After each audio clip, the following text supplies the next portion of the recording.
Les médias en raffolent. Oracles modernes, ils répondent aux interrogations, aux doutes, aux peurs. Les faux médiums sont parfois présentés comme une sorte de divertissement sans conséquence. Mais vous allez voir que parfois, les paroles légères ont des conséquences tragiques.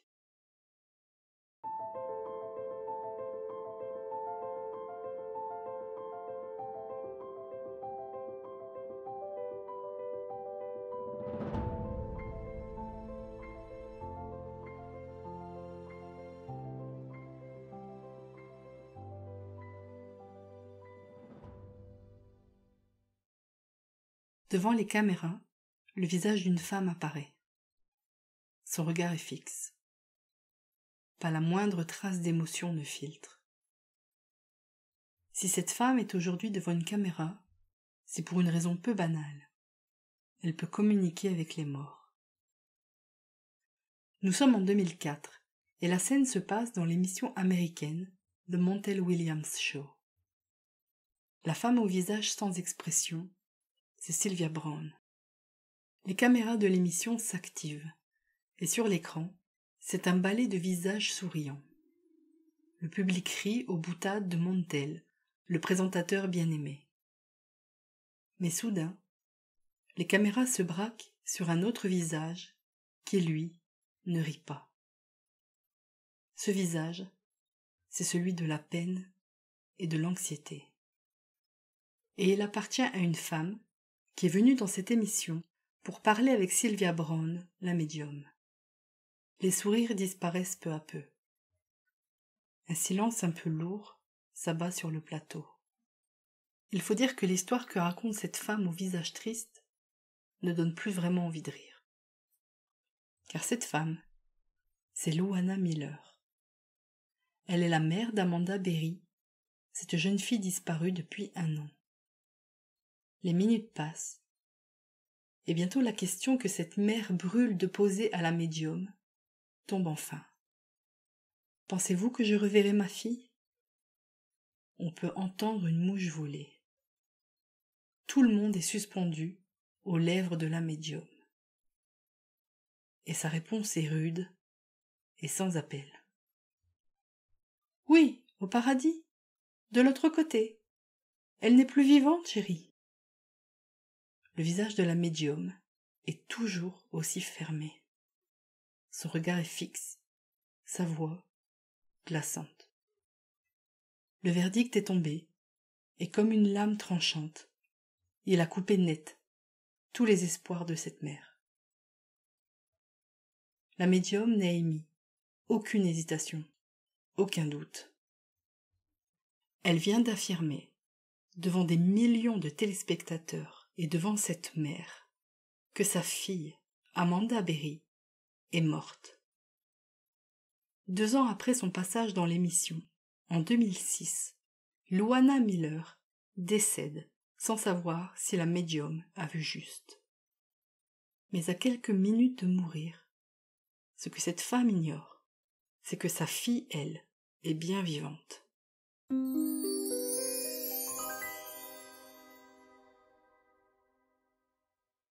Le 6 mai 2013, Amanda Berry, kidnappée presque 10 ans plus tôt et maintenue en captivité depuis tout ce temps, parvient à donner l'alerte. Elle et 2 autres jeunes filles, qui ont aussi été enlevées, sont enfin libérées et leur bourreau est arrêté. L'Amérique accueille ces libérations avec soulagement et de nombreux internautes n'hésitent pas à déterrer l'intervention de Sylvia Browne en 2004. Et ce n'est pas beau à voir. Louana Miller, la mère d'Amanda Berry, n'aura jamais su que sa fille était bien vivante. En regardant la vidéo d'archives de son passage dans le Montel Show en 2004, la froideur de la médium file des frissons. Les attitudes, les postures, les mimiques ou le ton de la voix, tout crie le manque d'empathie. Alors comment ? Comment cette femme a-t-elle réussi à convaincre tout au long de sa vie que ce qu'elle disait était vrai. C'est ce qu'on va voir tout de suite.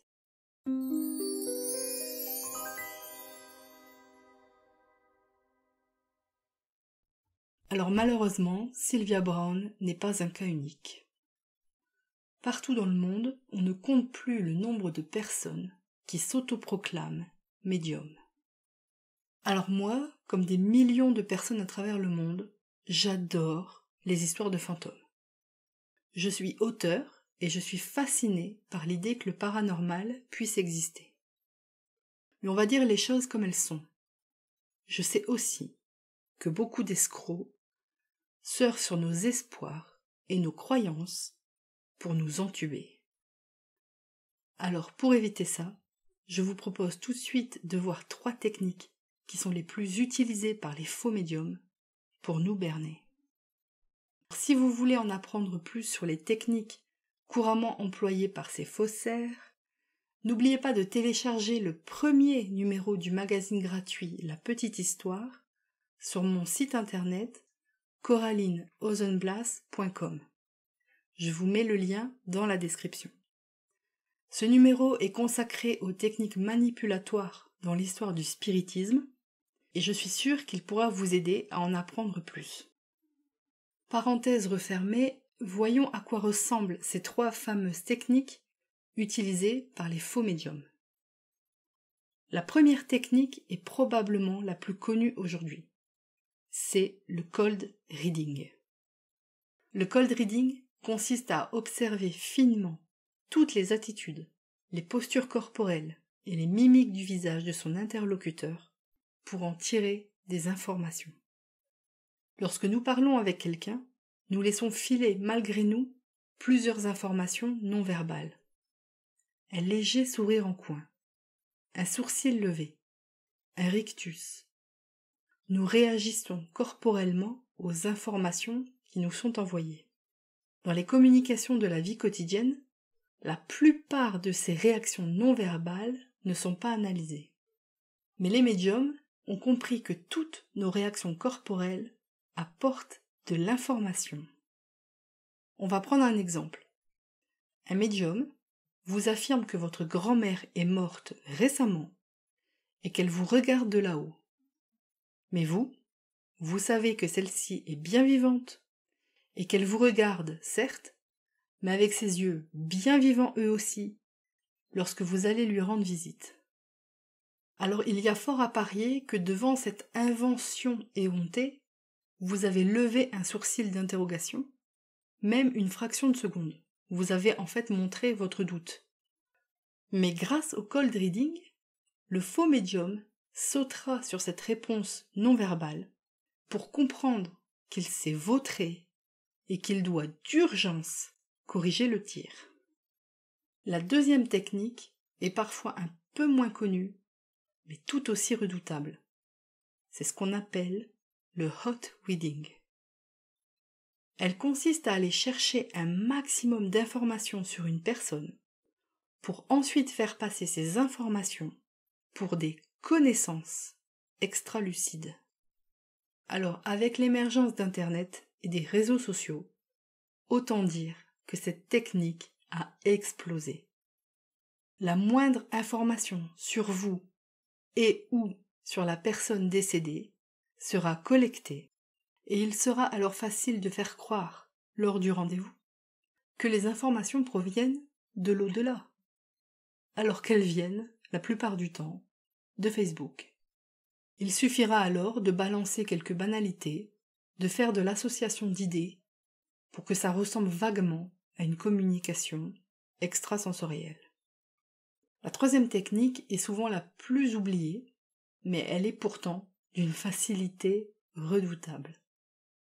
Et cette tactique, c'est celle de la bonne vieille connaissance des statistiques nationales. Vous vous demandez de quoi je parle ? C'est tout simple.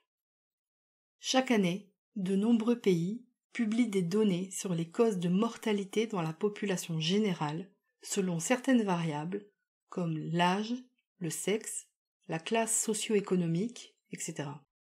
Si vous voulez jouer à l'apprenti faux médium, Il vous suffira alors de prendre connaissance des statistiques de votre pays par tranche d'âge et par sexe, par exemple, pour tabler sur les causes probables de la mort de quelqu'un.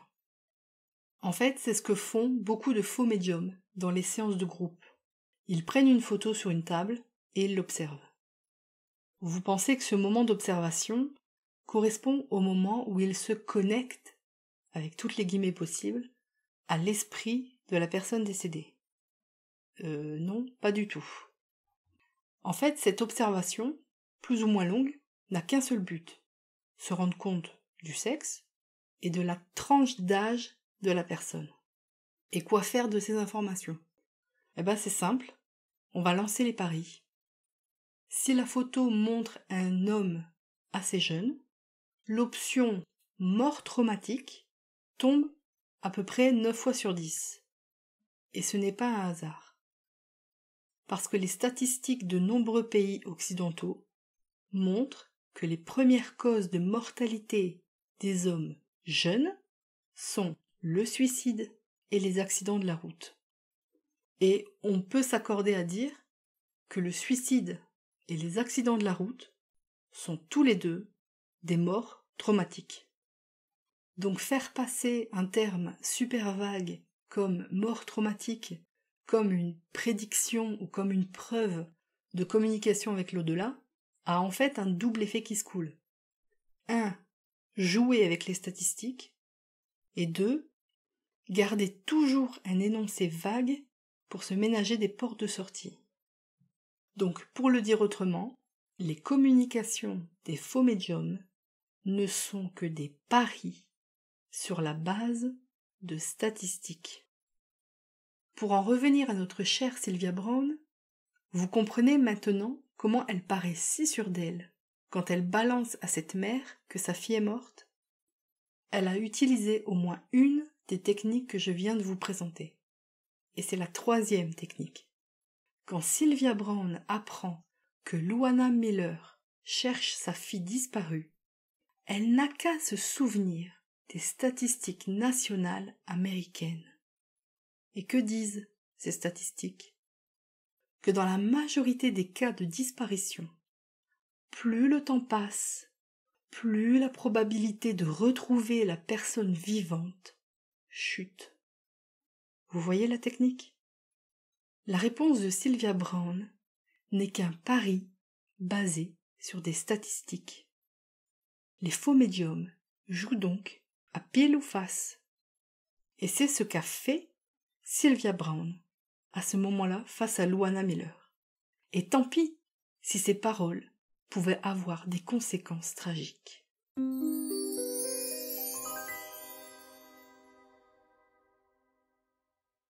Alors sommes-nous condamnés à être des proies pour de tels rapaces? Heureusement, non. Je vous propose maintenant 3 astuces si vous souhaitez consulter un médium, mais que vous craignez l'arnaque. Alors on va me dire, Cora, c'est simple, le meilleur moyen de ne pas se faire duper par un médium, c'est tout bonnement de ne pas en consulter, car de toute façon, ce sont des conneries. Alors personnellement, je suis assez d'accord avec cette proposition, mais en tant que professionnel de santé, je sais que les problématiques autour du deuil sont complexes. On n'empêchera jamais des personnes en souffrance de consulter des médiums. Et puis franchement, je pense que ce n'est pas mon rôle, et en fait ça n'est le rôle de personne, de dire ce que les autres doivent croire ou faire. Donc tout ce que je peux faire, et c'est un peu le but du podcast, c'est de vous donner toujours des conseils pour éviter qu'on abuse de vos croyances ou de votre souffrance. Alors si vous êtes en train de faire autre chose en écoutant cet épisode, c'est le moment de tendre l'oreille. Le premier conseil, c'est de demander au moment de la prise de rendez-vous s'il vous sera possible d'enregistrer la séance en vidéo ou tout au moins par audio. Enregistrer la séance vous permettra de pouvoir la réécouter au calme lorsque les émotions liées au rendez-vous seront retombées. Vous pourrez alors réécouter autant de fois que nécessaire, seul ou accompagné, pour voir si certains éléments vous paraissent, avec le recul, bancals ou complètement à côté de la plaque. Parce que parfois, en situation, on loupe des informations. Nos sens et notre attention sont limités. Et avec les émotions, c'est encore pire. Donc, pouvoir revoir ou réécouter la séance sera riche en informations.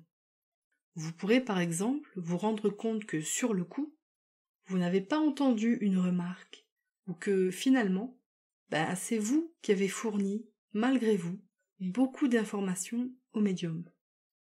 Certains médiums n'ont aucun problème avec le fait de filmer la séance.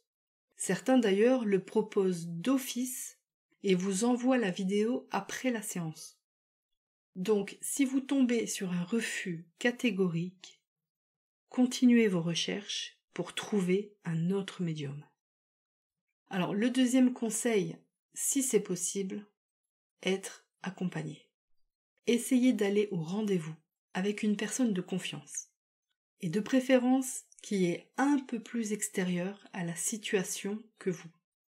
Parce que si l'accompagnateur n'est pas dans le même état émotionnel que vous, il pourra vous être d'une grande aide pour vous aider justement à prendre du recul sur ce qui a été dit par le médium. Et puis vous aurez aussi quelqu'un avec qui parler du rendez-vous. Et rien que ça peut aider à y voir plus clair.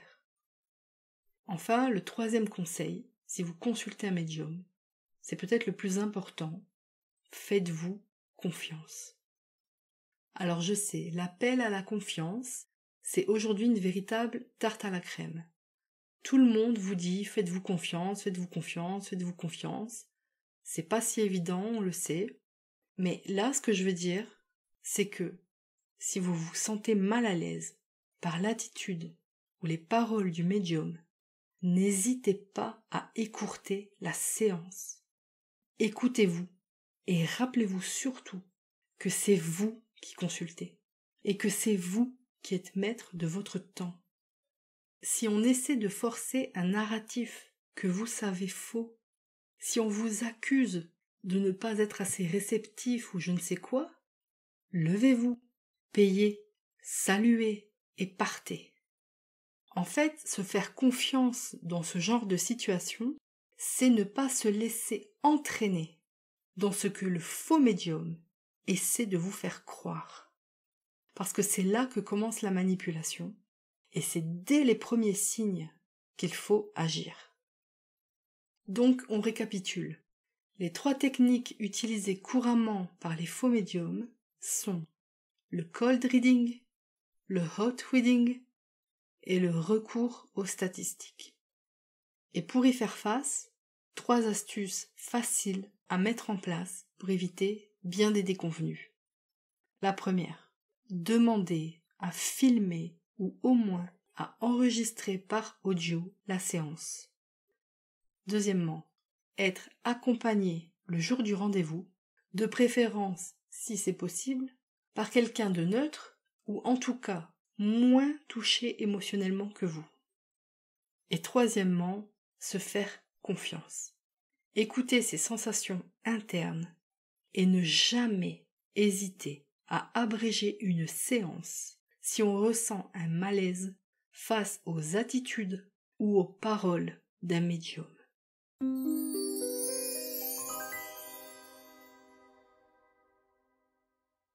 Alors si le phénomène des faux médiums n'est pas nouveau, avec la crise du Covid, on voit de plus en plus de gens essayer de s'engouffrer dans des professions non réglementées pour essayer de gagner de l'argent facilement en arnaquant les autres. La médiumnité n'est malheureusement qu'un exemple dans le monde merdique des manipulations. Et dans ce monde, les vampires ne vous arrachent pas votre sang, mais votre identité tout entière. Et vous verrez dans les prochains épisodes que ce n'est même pas une façon de parler. Sylvia Browne, quant à elle, est décédée en 2013. Jusqu'à sa mort, elle n'aura eu aucun mot d'explication envers les personnes à qui elle a raconté n'importe quoi. Le meilleur moyen de lutter contre les manipulations, c'est d'apprendre comment elles fonctionnent. Alors si le sujet des manipulations vous passionne, rejoignez-moi tout de suite sur le site coralineozenblast.com et inscrivez-vous à la newsletter du podcast. Chaque mois, vous recevrez un contenu bonus exclusif. Dans le prochain épisode, il sera question des théories autour du naufrage du Titanic et de la création de fausses informations. Et vous verrez comment certains s'y prennent pour transformer les faits en fiction. En attendant de vous retrouver jeudi dans 15 jours, je vous remercie d'avoir écouté ce premier épisode et n'oubliez pas, un grand bobard commence toujours par une petite histoire.